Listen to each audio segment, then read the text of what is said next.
the chilling world of true crime, there are cases so disturbing that they leave an indelible mark on the minds of all who hear them. One such case is that of Alexander Pichushkin, a man whose gruesome killing spree earned him the terrifying nickname, the Chessboard Killer, operating in Moscow, Russia, for over a decade. Pichushkin's story is not just that of a serial killer, it's the story of a man who turned his murders into a twisted game, one where each death was another move on his personal chessboard. His motives were driven by an obsession with control, power, and the need to complete a sickening and calculated objective: kill 60 for people to fill all the squares of a chessboard. In this episode of Room 57, we will dive into the dark and horrifying story of Alexander Pichushkin, his disturbing rise, the shocking methods behind his murders, and the chilling psychological factors that turned a once ordinary man into one of Russia's most notorious serial killers. Join us as we unravel the details of his reign of terror, the investigation that led to his capture, and the haunting legacy that continues to haunt the city of Moscow. Get ready to delve into the terrifying world of the Chessboard Killer, where every victim was another piece to his deadly puzzle. Part 1. The Rise of Alexander Pichushkin, a monster beneath the surface. Story of Alexander Pichushkin is one that begins not with the image of a killer, but with a seemingly ordinary man, a man who blended into the fabric of society until his monstrous actions could no longer be ignored. Born on April 9, 1974, in Moscow, Russia, Pichushkin's early life appeared, on the surface, to be unremarkable. Raised in a modest apartment in the suburbs of Moscow, he was the youngest of 3 children. His parents, while not well off, provided a stable home for their children, and like many young boys, Pichushkin had dreams of a normal life. However, the circumstances of his early years, coupled with the growing darkness inside him, set the stage for a chilling transformation that would shake Russia to its core. A difficult childhood. From an early age, Alexander Pichushkin exhibited traits that hinted at a deeper emotional and psychological disturbance. Raised in a family that struggled with financial instability, Pichushkin experienced a challenging childhood. His father was reportedly distant and emotionally unavailable, while his mother, although loving, could not provide the stability or emotional support that Pichushkin needed. He often found himself isolated from his peers, not because of any overt bullying, but because of his own inability to relate to others. In school, Pichushkin was not particularly popular. He was described by classmates as quiet, withdrawn, and somewhat of a loner.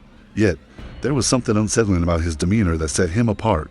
While many children dream of becoming doctors, astronauts, or famous athletes, Pichushkin's ambitions were darker, more disturbing. He showed little interest in schoolwork, but he harbored a fascination with death and violence. He often fantasized about killing animals, a warning sign that would later be seen as a precursor to his heinous crimes. Despite the signs of a troubled mind, Pichushkin's behavior wasn't alarming enough to raise any immediate concerns among his family or friends. As he entered his teenage years, he began to show a more aggressive side. His bullying tendencies became more pronounced, and he began to develop a sense of entitlement and superiority, seeing himself as a predator. Still, at this point, his desires for power and control remained suppressed beneath the surface. A dark obsession with death was during his adolescence that Pichushkin's deep fascination with death began to take hold. He became obsessed with the idea of death, seeing it not as something to be feared, but as something he could control. As a young man, he often fantasized about killing people, but the fantasy was more about the thrill of the act and the control it gave him over another life. He also became obsessed with the game of chess, a pastime that mirrored his darker inclinations. Chess, with its strict rules and calculated moves, provided Pichushkin with a sense of order and control. He began to view life itself as a game, where each murder was a move on his personal chessboard. At the age of 18, Pichushkin enrolled in the Moscow State Technical University, but his life at university mirrored his earlier experiences at school: isolated, detached, and distant from others. He was not particularly good at his studies, but he excelled at manipulating others. This sense of manipulation would later carry over into his killing spree, where he preyed on vulnerable individuals, using his charm and authority to gain their trust before ending their lives. The first victim. It wasn't until the late 1990s that Pichushkin's dark inclinations would take their first real, violent turn. In 1992, at the age of 18, he committed his first murder. His first victim was a man named Vasily, who was a homeless individual that Pichushkin encountered while walking in the park. Pichushkin invited Vasily to have a drink with him, and as they sat down, Pichushkin struck him in the head with a blunt object, killing him instantly. He left the body in the park, feeling a strange rush of power and control over the man's life. This first murder marked a defining moment in Pichushkin's life. For him, it was no longer just about fantasizing about death, it was about carrying out the act He didn't experience the guilt or remorse that one might expect from someone committing murder for the first time.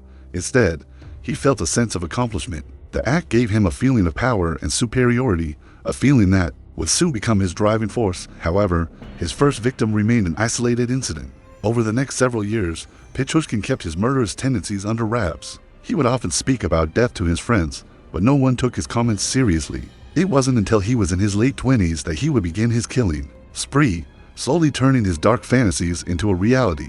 He later confessed that it was at this point that he realized he wanted to commit 60 for murders, one for each square on a chessboard. This numerical obsession would guide his killings for the next decade. The methodology behind the murders from 1992 to 2006, Pichushkin's killings remained sporadic.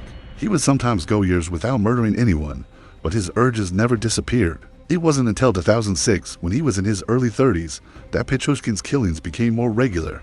By now, he had developed a specific method for choosing his victims. He would target those who were alone, vulnerable, and easily manipulated, often the elderly, alcoholics, or homeless individuals. His familiarity with the local parks in Moscow allowed him to prey on his victims in isolated areas where they were unlikely to be missed immediately. Pichushkin's signature move was to invite his victims for a drink, often under the pretense of being a friendly, trustworthy figure. Once they were alone, he would strike, usually with a blunt object such as a hammer or a metal pipe. After the murder, he would sometimes drink with the body, savoring the act of taking another person's life.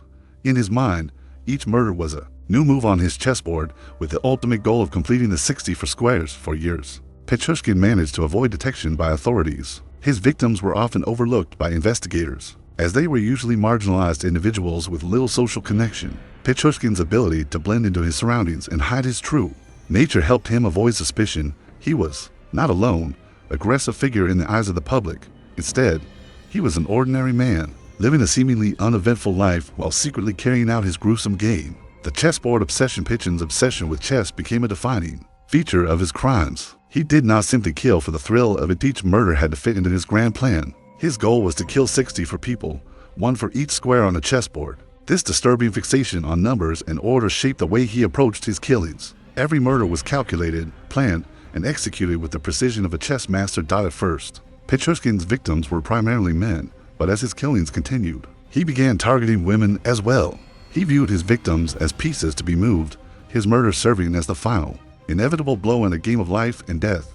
In his twisted mind, each death was a victory, an accomplishment that brought him one step closer to completing his dark goal. By 2006, Pichushkin had killed at least 12 people, but it wasn't until 2007 that he truly began to escalate his efforts. His killing spree, now in full swing, continued for the next 3 years. In total, Pichushkin would go on to murder 48 people in Moscow, completing more than half of his self-imposed goal. His decline and capture of Pichushkin's reign of terror continued until 2006, when he began to make careless mistakes. His growing arrogance, fueled by his success in evading capture, led him to take unnecessary risks. He began leaving behind more evidence and becoming less methodical in his approach. Authorities were starting to connect the dots, and Pichushkin's behavior became more erratic. In 2007, after another brutal murder, Pichushkin's luck finally ran out. His fingerprints were found at one of the crime scenes, and investigators soon identified him as the prime suspect. A long and drawn-out investigation ensued, but eventually, Pichushkin was captured in 2007, brought to trial, and later convicted of 48 murders, though he claimed to have killed as many as 64. Pichushkin's arrest marked the end of his reign of terror, but the legacy of his gruesome crimes would haunt Moscow for years to come. The true extent of his sadistic obsession with chess and death had been revealed, and the once ordinary man had been exposed as one of Russia's most notorious serial killers. In part 2 of this investigation, we will explore the details of Pichushkin's trial, his chilling confessions, and the psychological profile that helped investigators understand the depth of his depravity. Stay tuned as we continue to uncover the dark truth behind the Chessboard Killer. Part 2, The Hunt for the Chessboard Killer, Investigation, Arrest, and Psychological Profile. The revelation of Alexander Pichushkin's horrifying spree of murders set shockwaves throughout Russia, leaving the city of Moscow in a state of terror. What had begun as a quiet killing spree, with bodies of marginalized victims turning up in various isolated locations, was now a full-blown manhunt. His methodical, calculated approach to murder made him one of the most disturbing and elusive killers in modern Russian history. But how did Pichushkin manage to evade capture for so long? And what finally led investigators to him? The growing suspicion in the early stages of the investigation. Moscow police struggled to connect the victims of Pichushkin's killings. Most of his victims were individuals who lived on the fringes of society, homeless people, alcoholics, and other marginalized individuals.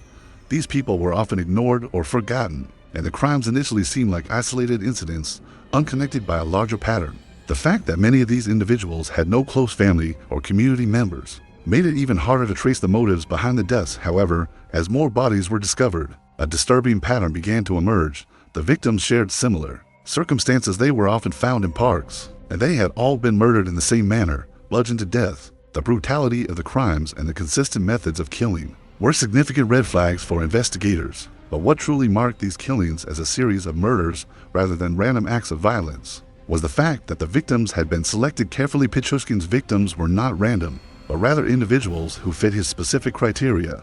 One of the key breakthroughs came when investigators realized that many of the murders had occurred in the same park, Betsevsky Park, a large, isolated area in southern Moscow.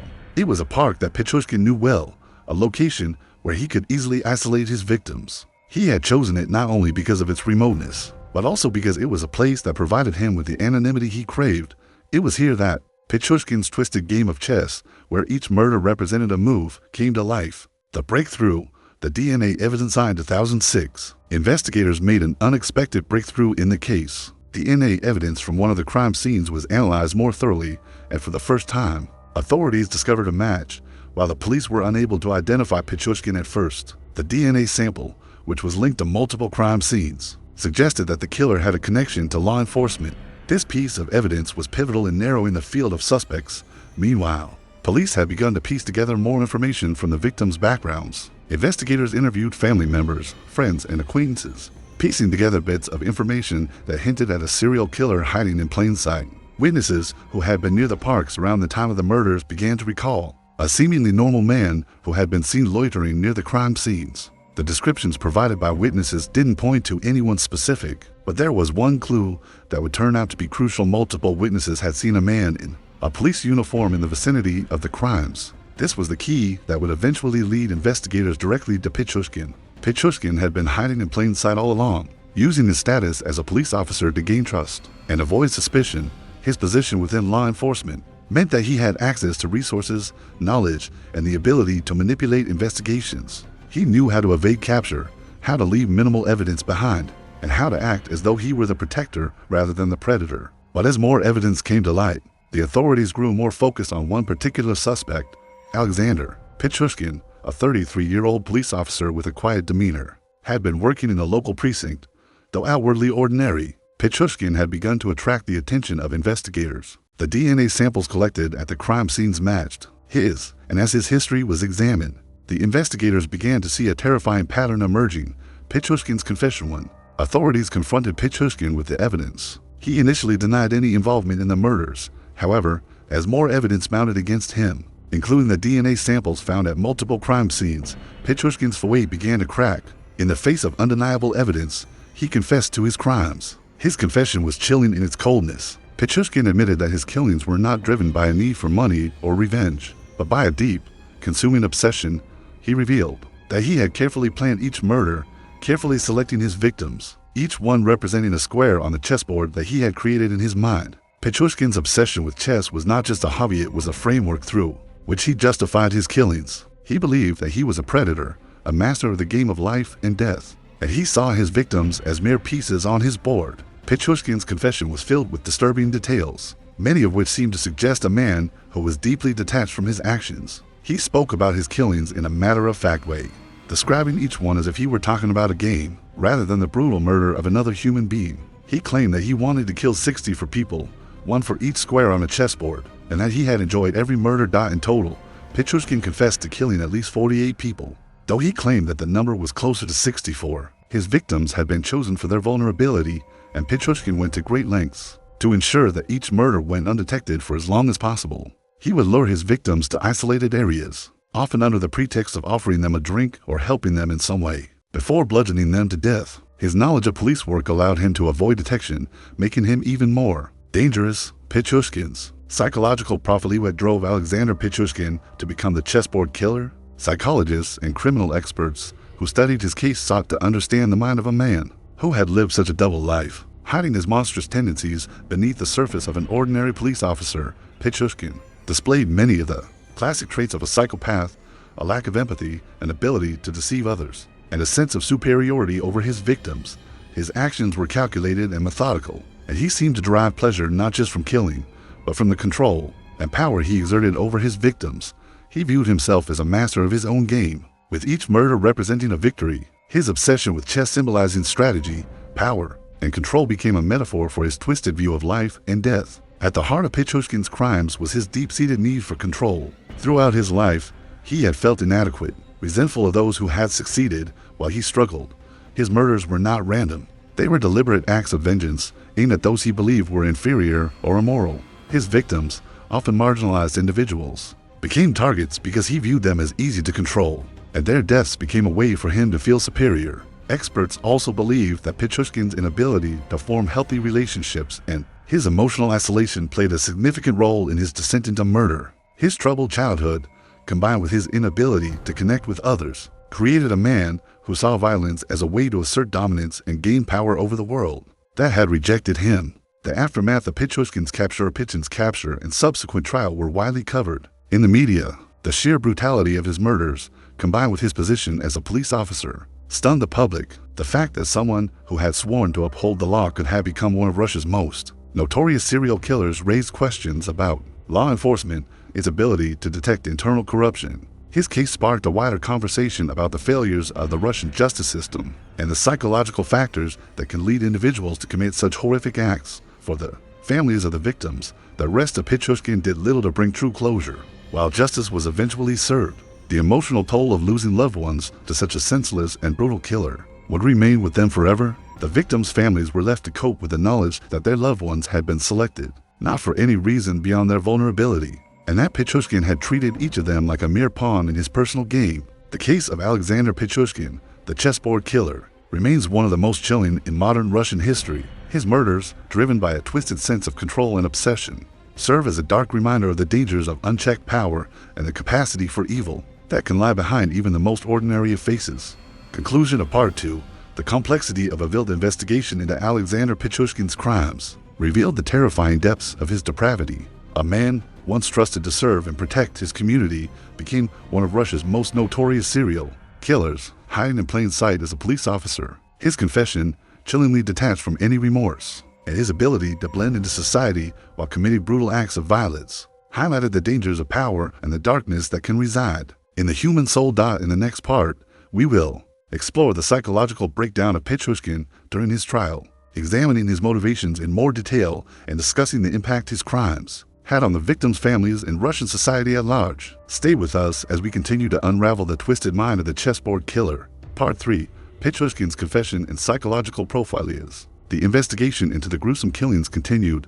The police were slowly piecing together the horrifying reality behind the chessboard killer's actions. But it wasn't until Alexander Pichushkin himself became the prime suspect that the full extent of his twisted motives and methods came to light. His confession would unravel a dark tale of obsession, manipulation, and a cold desire for control. The breakthrough in the case in 2006, after months of relentless investigation, law enforcement was able to close in on Alexander Pichushkin. A breakthrough came when his DNA was linked to several of the crime scenes, particularly the murders in the Bitsa Park area. Pichushkin, whose criminal history had remained unremarkable before the killings, had been living a double life: a respected community member by day and a remorseless killer by night. In the early days of his arrest, Pichushkin initially denied any involvement in the murders.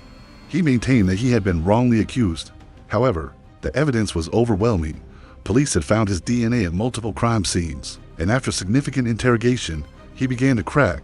During the investigation, it became evident that Pichushkin had taken pleasure in toying with the authorities. His killings had been methodical, and he had crafted his own twisted narrative of revenge and control. He was arrested in 2006 after the police managed to link his activities to a pattern of murders across Moscow, especially within the Bitsa Park area. The confession in custody. Pichushkin's confession shocked both the police and the general public. He confessed to having killed 49 victims, though he had initially hoped to reach a perfect 64, the number of squares on a chessboard. For Pichushkin, the murders were not just about killing people, they were symbolic acts meant to complete a twisted game.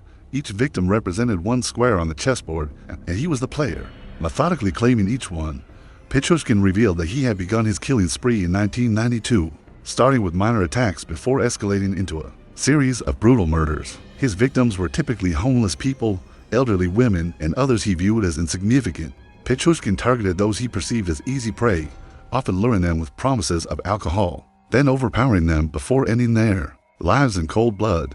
His method of killing varied, but it was often brutal. Pichushkin would strike his victims with a blunt object, often a hammer, before leaving them in secluded spots, usually in bits of park.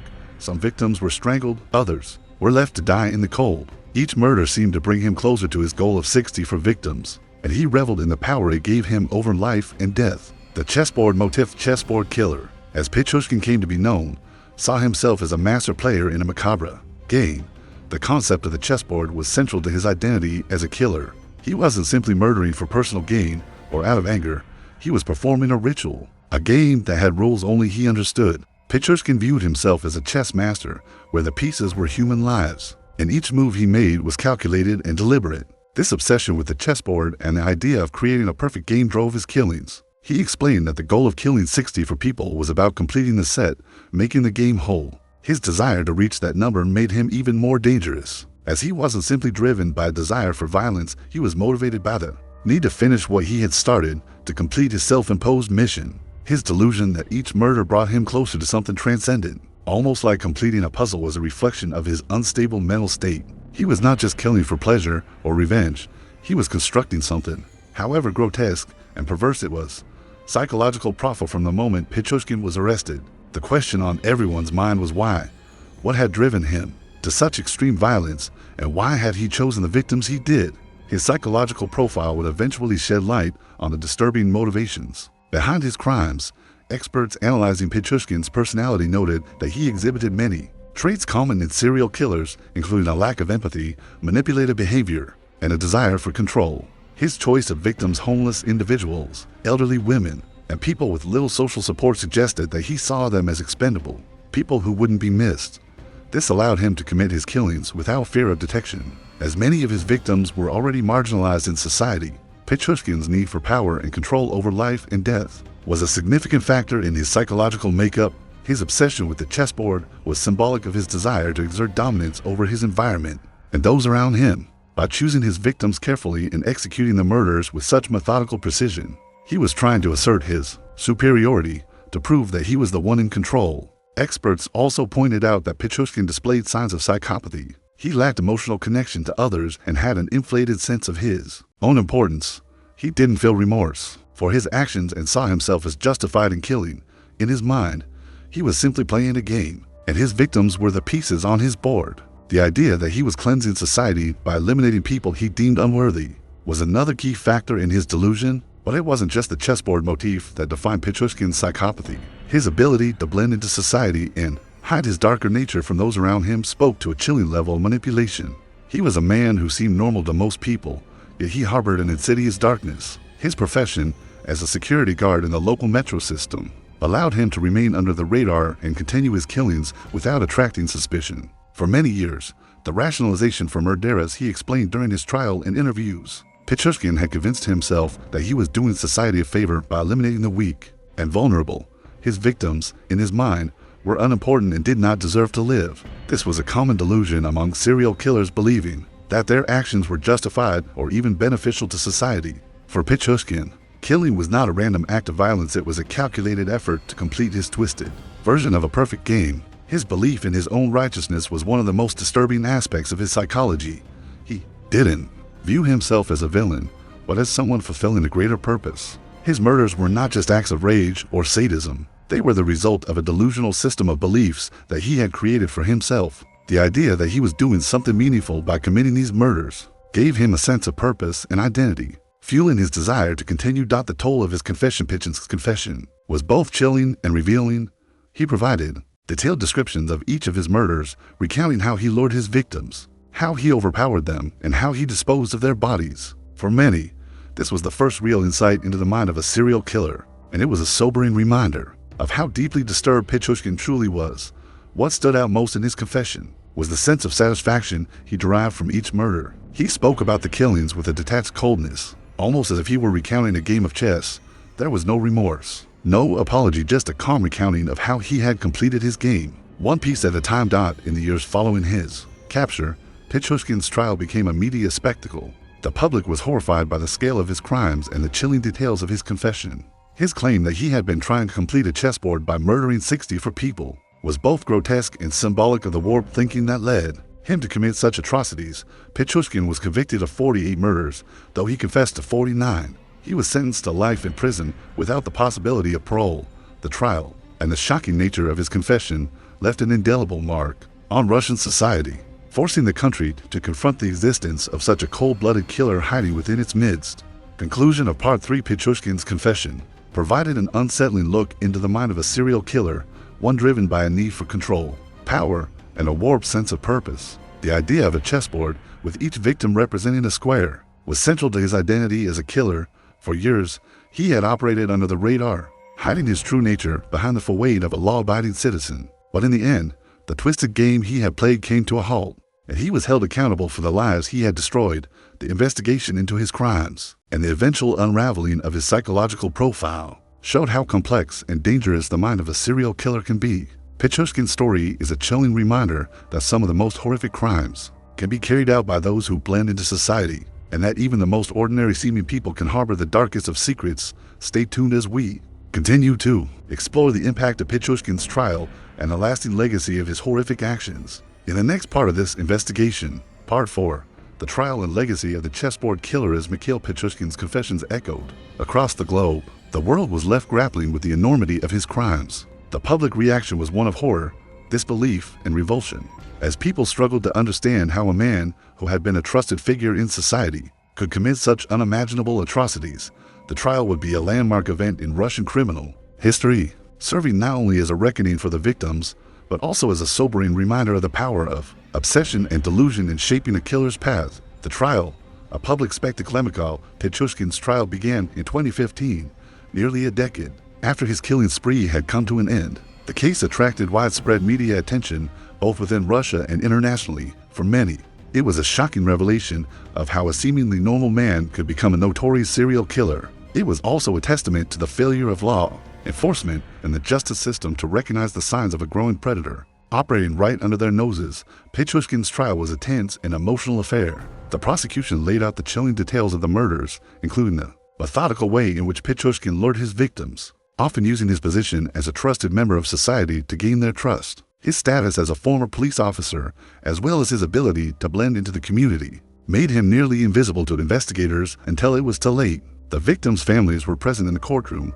many of them overwhelmed by the sheer scale of the tragedy. For them, the trial was an opportunity to seek justice for their loved ones, but it was also a painful reminder of the cruel and violent manner in which their family members had been taken from them. The emotional toll on the families was palpable, as they were forced to relive the horror of their loss in front of a global audience. The prosecution presented a compelling case, relying heavily on the DNA evidence found at the crime scenes and Pichushkin's own confession. They described his killings as cold, calculated, and driven by an insatiable desire for control. They argued that his obsession with the chessboard, viewing each victim as a square, was not just a macabre game, but a sign of his deeply disturbed psyche. The prosecution also highlighted Pichushkin's apparent lack of remorse. Throughout the trial, he remained emotionless, offering little in the way of regret or explanation for his actions. He had confessed to the murders, but did so in a manner that suggested he felt no guilt or empathy for the lives he had taken. His ability to compartmentalize his role as a police officer and a killer was one of the most chilling aspects of his personality. In court, he presented himself as a man who had no qualms about taking lives and who viewed his victims as mere objects to be moved around on his chessboard. Pichushkin's defense team, on the other hand, tried to argue that his actions were the result of a mental disorder. They suggested that he was suffering from a psychological condition that led him to believe his actions were justified. They painted him as a man overwhelmed by emotional and psychological struggles, with an inability to control his impulses. However, the prosecution pushed back, stating that Pichushkin's actions were premeditated and driven by a need for control and domination, not by mental illness. The defense's argument failed to gain much traction, as the evidence against Pichushkin was overwhelming. His meticulous planning, the precision of his killings, and the complete lack of remorse he displayed painted a picture of a man who was fully aware of his actions and who chose to carry out his crimes with chilling intent. The verdict life behind bars after weeks of testimony. The court deliberated, and the verdict was clear. Mikhail Pichushkin was found guilty of 48 murders. Though he had confessed to 49, he was sentenced to life in prison without the possibility of parole. The conviction was a bittersweet victory for the families of the victims who had been forced to endure years of pain, uncertainty, and loss. The sentence, however, brought them a sense of closure, knowing that the man who had taken their loved ones' lives would never again be able to harm anyone. For Pichushkin, the life sentence was a fitting end to his reign of terror. His once lofty dreams of becoming a chess master had been shattered, and he was now relegated to a prison cell for the rest of his life. His game had ended, but the lives he had taken could never be returned. The lingering impact on Russian society's legacy of the chessboard killer is still felt throughout Russia, particularly in Moscow and the surrounding regions where his killings took place. Pichushkin's ability to blend into society and carry out his crimes for so long has raised serious questions about law enforcement practices and the effectiveness of the justice system. His story is a grim reminder of how easily a predator can hide in plain sight, especially when given access to the tools and resources of authority. Many have pointed to the case as a reflection of deeper issues within Russian society, including the relationship between law enforcement and the public, as well as the treatment of mental health issues. The fact that Pichushkin was able to evade detection for so long speaks to systemic failures in how crimes were investigated and how serial killers were identified. His case has forced authorities to reevaluate how they approach violent crimes,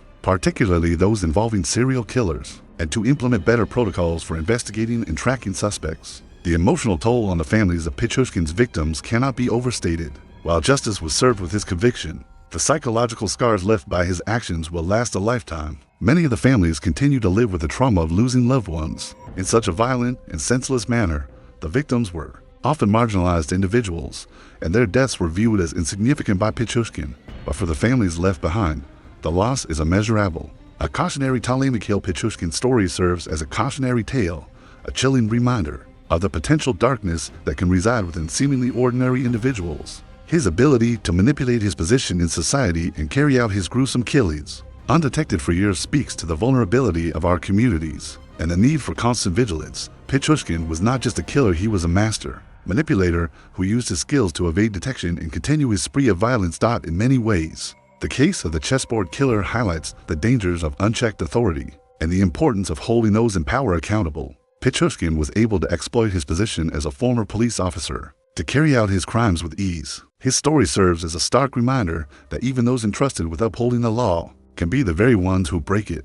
Conclusion apart. For the trial of Mikhail Pichushkin brought some measure of justice to the victims and their families, but it also left deep scars on Russian society. His legacy as the chessboard killer will forever be linked to the terror he unleashed in Moscow and the surrounding areas. The case will be remembered not just for the brutality of the murders, but for the way in which a man with authority used his position to carry out one of the most disturbing killing sprees in modern history. Pichushkin's story forces us to confront uncomfortable truths about the darkness that can exist within even the most trusted individuals. It challenges us to examine how society can better protect its most vulnerable members, and how we can prevent such horrors from happening again. Though Pichushkin will spend the rest of his life behind bars, the legacy of his actions will continue to reverberate through the halls of Russian law enforcement and beyond. In the final part of this series, we will explore the lasting impact of Pichushkin's crimes on the victims' families, the Russian public, and the way society deals with the complexities of criminal justice and serial killers. Stay tuned as we conclude this investigation into the chessboard killer's horrifying reign of terror. Part 5.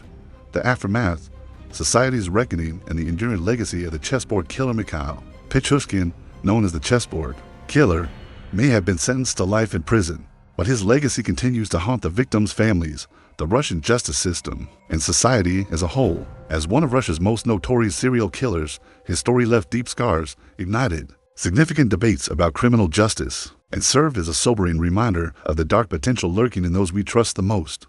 The impact on the victims' families. For the families of Pichushkin's victims, the trial and conviction brought some sense of justice, but it could never bring back their loved ones. The trauma of losing someone in such a brutal, senseless way is something that time cannot erase.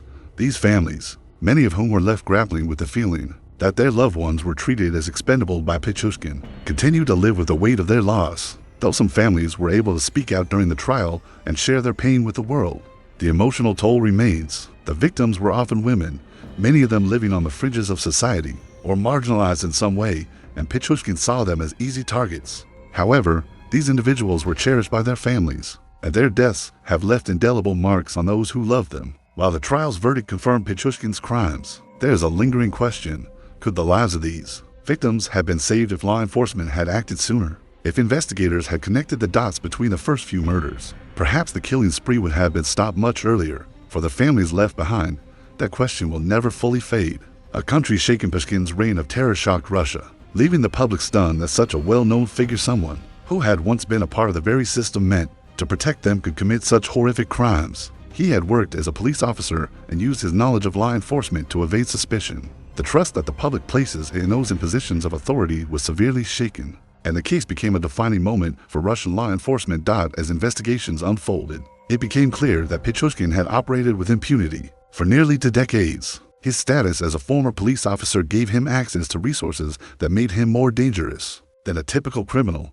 The fact that he could blend in so well with society, with many believing him to be a model citizen, makes his case particularly chilling. It raised unsettling questions about how well we truly know those who are responsible for our safety and justice. In response to the case, Russian authorities were forced to reevaluate law enforcement practices, focusing on improving investigative procedures and ensuring better oversight of police officers. The chessboard killer's ability to exploit his position was a sobering reminder of the dangers of unchecked power and the need for accountability within all branches of government. The psychological toll on society beyond the families of the victims. Pichushkin's case had a profound psychological impact on Russian society as a whole. The country had to reckon with the reality that one of its own, someone trained to protect and serve, had committed such violent, calculated acts. This dissonance between his professional life and criminal behavior left many wondering about the broader psychological factors that allowed him to deceive so many for so long.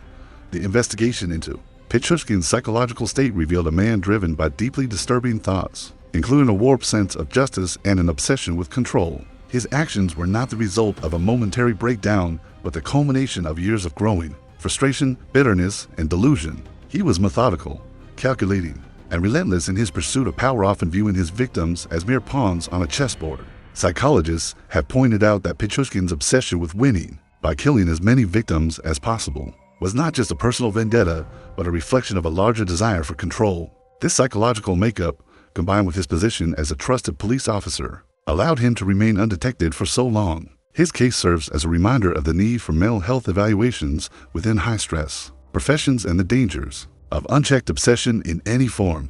The global legacy, lessons learned story of Mikhail Pichushkin is not just one of brutality and horror, it is also a cautionary tale about the potential for evil within trusted figures, especially in positions of authority. His crimes exposed cracks in the justice system, raised concerns about police misconduct, and highlighted the dark side of human nature globally. Pichushkin's case has sparked conversations about the responsibility of law enforcement agencies to prevent such predators from hiding within their ranks. It has prompted questions about how society can better detect early warning signs of psychopathy and obsessive behavior before they escalate into something far more dangerous. For many, Pichushkin's legacy will be linked not only to the brutality of his actions, but to the failure of systems meant to protect people from such predators. Pichushkin's case has also led to increased efforts in Russia to improve forensic science and investigative protocols. The breakthrough that finally led to his capture came when forensic scientists managed to match his DNA to that found at the crime scenes, an example of how advances in technology can help solve cases that would otherwise remain unsolved. The case has pushed Russian authorities to reevaluate how they investigate serial crimes and ensure that law enforcement officers are held to the highest standards of accountability. Conclusion: a legacy of pain, but also change the story of Mikhail Pichushkin is one of tragedy, loss, and a nation's reckoning with the darkness that can exist even within its most trusted institutions. For the families of his victims, there is no closure, only the painful knowledge that their loved ones were taken from them in the most horrific way. For Russian society, the case serves as a stark reminder of the dangers of complacency, the importance of vigilance, and the need for continual reform in how we address issues of law enforcement and public safety. Pichushkin's conviction brought justice to the victims, but it also exposed the flaws in the system that allowed his killing spree to continue for so long. The chessboard killer may be behind bars, but the scars he left behind will continue to affect those who were touched by his violence. His story is a chilling reminder that evil can hide behind the most ordinary of faces, and that vigilance is the price we pay for safety. Pichushkin's case highlights the importance of maintaining transparency and accountability in our law enforcement systems, as well as the need to address mental health issues in high-risk professions. His ability to evade capture for so long underscores the urgency for improved crime detection and prevention methods, particularly when it comes to serial killers. If you found this case as chilling as we have, we invite you to share your thoughts on how we can improve our approach to law enforcement and crime prevention. What steps should be taken to ensure that something like this doesn't happen again? How can we better support the mental health of those in positions of power? Please leave your comments below, and don't forget to like, share, and subscribe to Room 57 for more in-depth investigations into true crime stories and their lasting impact. Your voice matters, and by staying informed, we can all contribute to creating a safer, more just world. Thank you for watching, and stay tuned for more captivating stories that continue to shape our understanding of crime, justice, and the world we live in.